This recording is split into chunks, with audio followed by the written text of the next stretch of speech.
When we talk about a dystopia, we usually think of a scary world that only exists in our imaginations. But in Margaret Atwood's The Handmaid's Tale, the disturbing events in the novel are actually based on fact. It's a story about a male-dominated society where the name of God is used to take away the rights of women, and they can't work and they can't own anything. Some are even forced to bear children for men they do not know, and that includes the novel's protagonist, Offred. And as frightening as that sounds, Margaret Atwood didn't include anything that people had not already done in some other place or time. The book was published over 30 years ago. It's never been out of print. But in 2017, let's just say it's having a definite revival. Since the election of U.S. President Donald Trump, sales of the book have jumped by 200%. And if you're trying to get a copy right now, let's just say good luck. There's also the added buzz from a new TV adaptation, which premiered earlier this week and has just been renewed for a second season. Margaret Atwood was a consulting producer on that, and she even made a very frightening cameo. She's here to talk about this long journey she's had with The Handmaid's Tale and how her feelings about the book have changed over the years. It is a frightening cameo, Margaret. Did it scare you? It was a bit of a, do you know what a jump scare? It gave me a jump scare. Like I was startled from the slap, and then I said, oh my God, it's Margaret Atwood, which I found relatively comforting, actually, after the slap.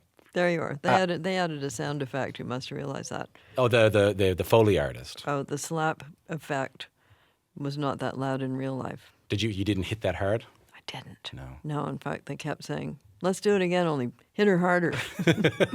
And you wouldn't do it. I did. Yeah. But not that hard. I understand. It's nice to have you here. Lovely to be here. I've never spoken to you before. I'm excited to talk to you. There's a first time for everything. Well, let's see now. Let's see. This book is part of the public and even political debate right now. Just the other day, Hillary Clinton quoted from the show in a rally about Planned Parenthood. How does it feel to be part of something that is so talked about right now, especially when this book was published in 1985? Weird. Yeah? In a word, quite weird. Yeah, what do you mean? Well, it's just weird. I mean, don't you think it's weird? I mean, I guess I do, but I want to know what weird means to you. Weird means who would have supposed it.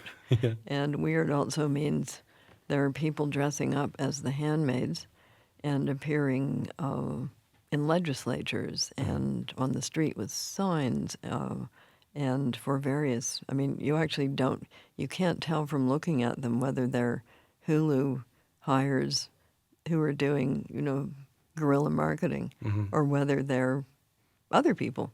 Well, people have been dressing up as the Handmaid at Comic-Con and that stuff for years. Yeah, right? but at Halloween, yeah, it's a different thing. Yeah, right.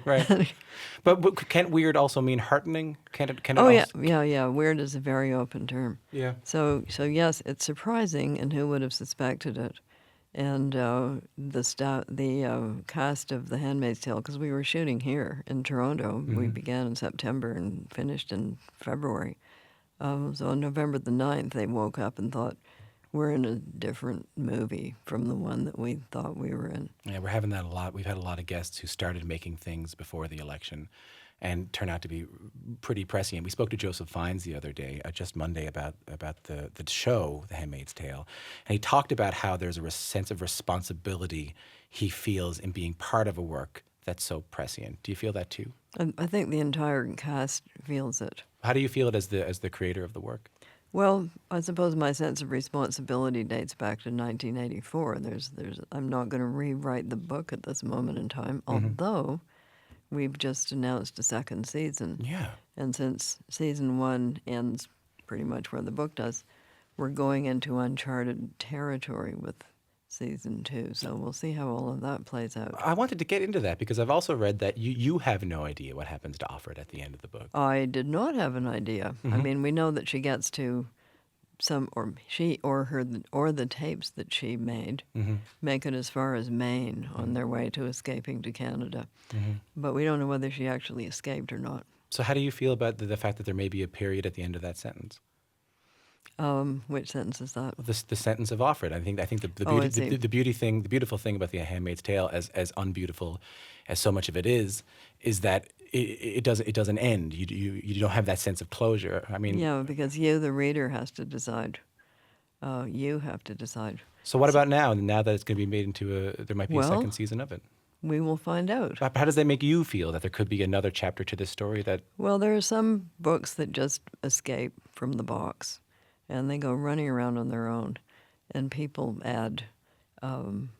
They do basically fan fiction, which is a very, very old thing. It goes back as far as, at least as far as the Iliad and the Odyssey.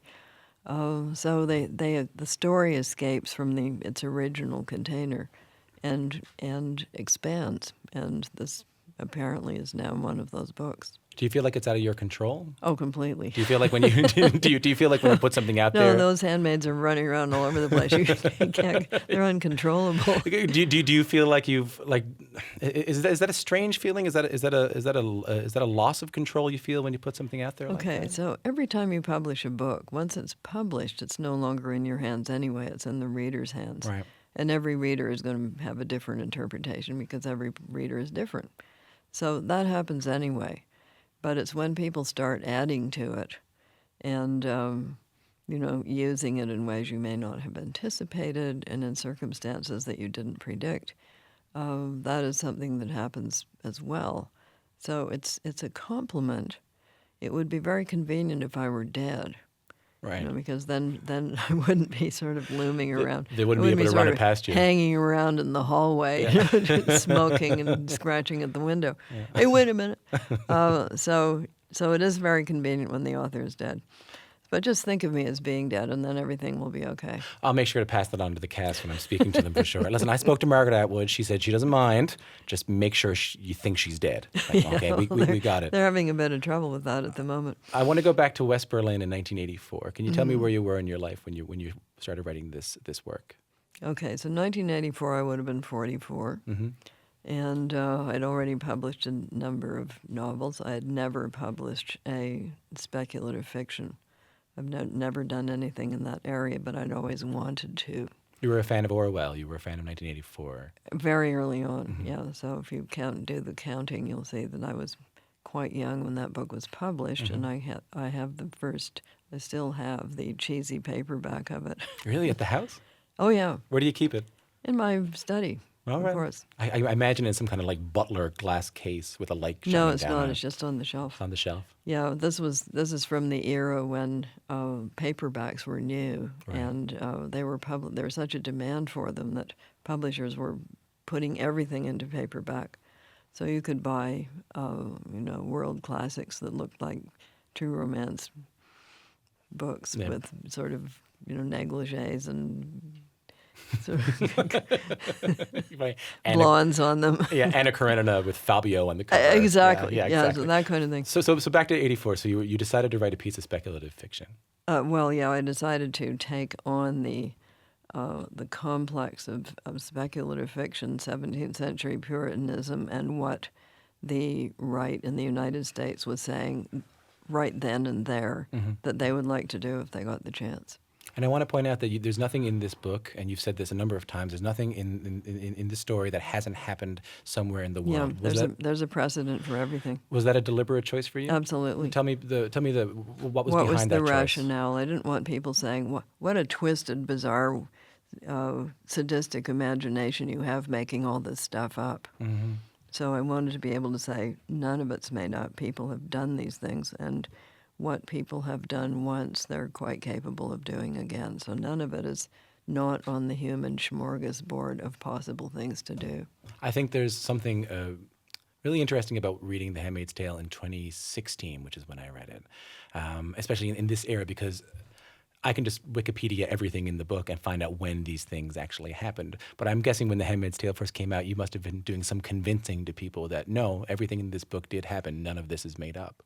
A certain amount of convincing, but we have the historical note at the back in which a professor is giving them a paper on The Handmaid's Tale. And I put a number of the precedents in there, not all of them, but some of them. Would you write it differently today? Well, I would give people cell phones. I read an article the other day that said most of the problems of any fiction can be solved if people just had cell phones. Yeah. A lot of them. All the miscommunications. Well, but of course, in the world of The Handmaid's Tale, your cell phone account would be turned off at exactly the same time that your credit card is turned off. But there's also that line that Hillary Clinton quoted from the show The Handmaid's Tale, which is they wouldn't look up from their phones. We wouldn't look up. I think I even wrote it down. Yeah. So they made that up, but they updated it. So yeah. Offred's Offred's past is our now. We, So all of the things that you see them doing in her past are what people are doing now. They're going running, they're having lattes. I hate to break this to you, but in 1984 there were no lattes. no, I don't want to go back to time. I want to get to the idea of time travel. I've never been so happy to be alive right now, Margaret. Thank you for that. They didn't look up from their phones until it was too late. Yeah. And doesn't that feel prescient, especially now? Well, a lot of people are looking up from their phones. Mm-hmm. So, is it going to happen in the United States? I would say that what you're seeing right now, there is a lot of people who had been pretty passive politically jumping into action and becoming much more involved because it was the ones who sat on their hands that determined the fate of the election. I think our phones also dehumanize the topics that we're talking about. When you look at it on your phone, when you look at it on Twitter, these people are characters. When you listen to a podcast, actual humans can become characters, and you begin to think, oh, well, that's not happening in my world. That's happening in their world. Yes and no. I mean, before there were, I hate to break this to you, but once upon a time there was no internet. Hold on. Can we stop the recording? I need a moment. I need to go into a closet for a while and cry. There was Sorry, go ahead. No internet. Okay. There was no Facebook. There were no social medias. There were no cell phones. Can't handle But it. there were newspapers. So it was the same with the newspapers. You'd read it in the paper, but it was happening somewhere else. Or you'd hear it on the radio. It was happening somewhere else. You would see it on the TV. It was happening somewhere else. So people get really upset when it moves closer to them. And I think one of the things that the internet and the kind of interconnection we have now does, yes, it generates a lot of fake news, but also it allows you to be aware fairly quickly of decisions that politicians are making or proposing, and to react more quickly to them than once you could. Once you would find out afterwards, and now it's pretty simultaneous. And adaptation can be a fraught process for authors. Your work's been adapted before, including The Handmaid's Tale, and you are a consulting producer on the current show. Do you like seeing your writing adapted for the screen? Well, this is a very good team. I mean, you can't say yes or no to that question. You would have to say which adaptation. Mm-hmm. So this is a very good team, and I think the adaptation is absolutely faithful to the core idea of the book, which is nothing goes in that hasn't happened. I mentioned there was an earlier film of The Handmaid's Tale. What do you think, though, is unique about being able to see this story unfold on screen now as part of an episodic television series? Okay, so the episodic television series and streamed series and the ability to binge watch have created a whole new platform for particularly longer and more complex novels that once upon a time people would have said, no, that's not going to fit into 90 minutes. Mm-hmm. But because you have a story unfolding over time, Mm-hmm. the way serialized novels used to appear in the 19th century, you are immersed, I think, a lot more in a very real, particular, nuanced and subtle way of storytelling. And a lot of novels are getting adapted in that way that once upon a time would not have seen a filmed version of themselves. I can't believe it's taking so long. I remember when I was a kid and my mother would sit me down to watch the A&E Pride and Prejudice and the BBC Jane Eyre. Yeah. I believe my mother's an English teacher, Yeah. and she and that's how those things worked. They were serialized TV They shows. were, but they were mostly BBC Mm-hmm. or English. So they got it early on. I don't know whether you remember a show called The Singing Detective. No. That was a very interesting use of serialized television early on. So it took a while because before you could have streaming, before you had these streaming platforms, you were dependent on networks in the United States, and networks were dependent on advertising. So I think the reason that the BBC could do it was that they were not dependent in that way. People used to stay in on those nights to get the next episode. There was no ability to go onto the internet and pick up things you might have missed, and there was no ability to sit down and watch maybe 5 in a row. You just had to get it on the night that it was being broadcast. So it's changed the whole thing, and it's become a very active sector. Well, as you mentioned, when you first wrote this book, there was no opportunity to stream it. There was no internet. Somehow, though, I want to fact check this, there were no lattes. You've been living with There these. might have been somewhere, but they were not deployed. They hadn't been deployed yet. No. Deploy the Lattes, my favorite A&E series. You've been living with Offred for a long time. Are there parts of Offred that you're appreciating more now than when you first wrote her? Well, that's a funny question. Yeah, so I'm going back and reading the book, Are you? which I hadn't done for a while, of course. But when you're involved in something like this, of course, you have to be somewhat familiar with the original. Yeah, so it's interesting. What are you realizing this time reading it? Meh. That's a very, we'd have to get into pages and paragraphs and things like that. It's that much minutia, hey, Yeah, I'm that you're afraid so. noticing. Is Yeah, that so? Yeah.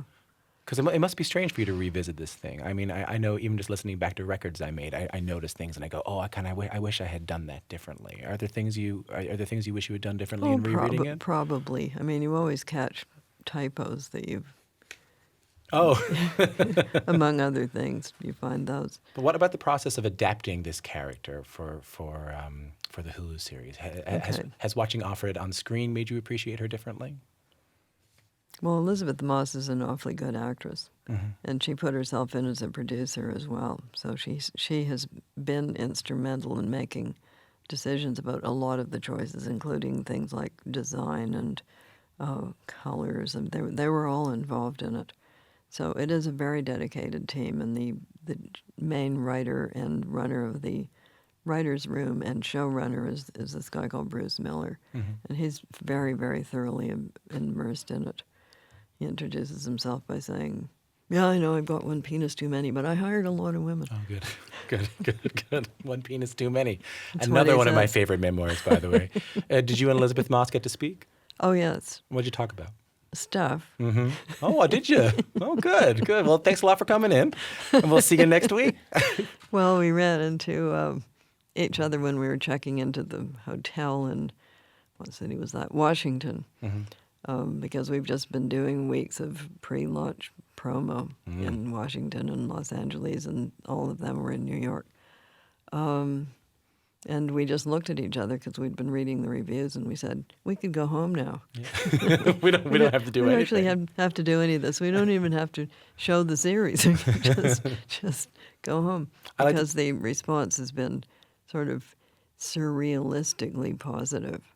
You don't get this kind of response to something, and I'm sure it's because of the political climate. Well, yeah, and I remember when I think the ad debuted during the Super Bowl, if I'm not mistaken. Oh, yeah, that was funny. That was amazing. Apparently, Yeah. yes. Well, it was a bold decision to do that on their part, and it startled a lot of people. It really did. Yeah, the husband of one of my publicists in the States, this guy doesn't read much, but he came into the kitchen and he said, I didn't know your author wrote horror stories. Slasher fiction. For the most part, the lording of power by men over women is very overt in this book. But there's one particular passage. Well, it's a triangle. So Go ahead. top people are at the top. Wives of top-ranking people have got more power than men at the bottom. So it's like a true hierarchical totalitarianism in that respect. And the men at the bottom are working until they can get these wives of their own. Till they deserve them. Till they get allotted them. So that's just the way it used to be. And people go, oh, well, you're talking about the Middle East. I said, just hang on a minute. Roll back time about 100 years, and you're right there. There's one passage I want to talk to, one that doesn't get talked about as much, because it's far closer to our current life. It's where Offred, in her previous life, who is still June at that point, finds out that she can't work anymore. And her husband, Luke, tells her not to worry and reminds her that they still have each other. And she says, he doesn't mind it at all. Maybe he even likes it. We are not each other's anymore. Instead, I am his. What did you want to say in that passage about the nature of oppression? Or about the nature of having a job. What do you mean? Well, if women are not allowed to have money or jobs, there's no place they can be except in the home. Okay, so if you're thinking of how to get women back into the home, the answer is get rid of the alternatives, which is what Gilead does. So, on the other hand, turn that around and go to very, very poor countries where they do micro banking. They make mini loans to women to enable them to start businesses. As soon as they're earning a little money, their status goes up inside that society. Yesterday on the website Reddit, I happened across your AMA, and I found it really interesting that this is a website that is primarily populated by those between 18 and 30 years old. And that passage I just read was the passage that stuck out to them the most. That was the passage that was most upvoted. Why do you think that is for that younger generation? Well, I think we should probably ask them. What, any speculation on your end? Well, I think probably in that generation they've come to a little bit take for granted that women can have jobs, that they can have bank accounts, that they can have credit cards in their own names. Not so long ago, if you were married, you had to have your husband's permission to get a credit card, just for instance. So they look at that and they probably flip it over and think about what that would be like if they were back in, for instance, 1950. The show has been received so well, and the book sales are way up. At the Women's March that you attended here in Toronto, I saw women dressed as handmaids when I was walking down the street. Does the excitement around this, does that give you optimism? Does the march give you optimism around some of the issues in The Handmaid's Tale? Yeah. So the question is, if the United States were to have a totalitarianism, what kind of totalitarianism would it be? And also, what would have to happen for it to have a totalitarianism? And I think what gives me some optimism is the fact that people in the United States are not sitting still for attempts to limit them, the kinds of attempts that are being made. And those attempts are being made in many, many different areas, including cutting off their access to health care, just for instance. So I think that the fact that there is a lot of pushback is what is going to weigh in on the side of this not happening. Margaret Atwood, it's been a pleasure speaking with you. And a pleasure for me.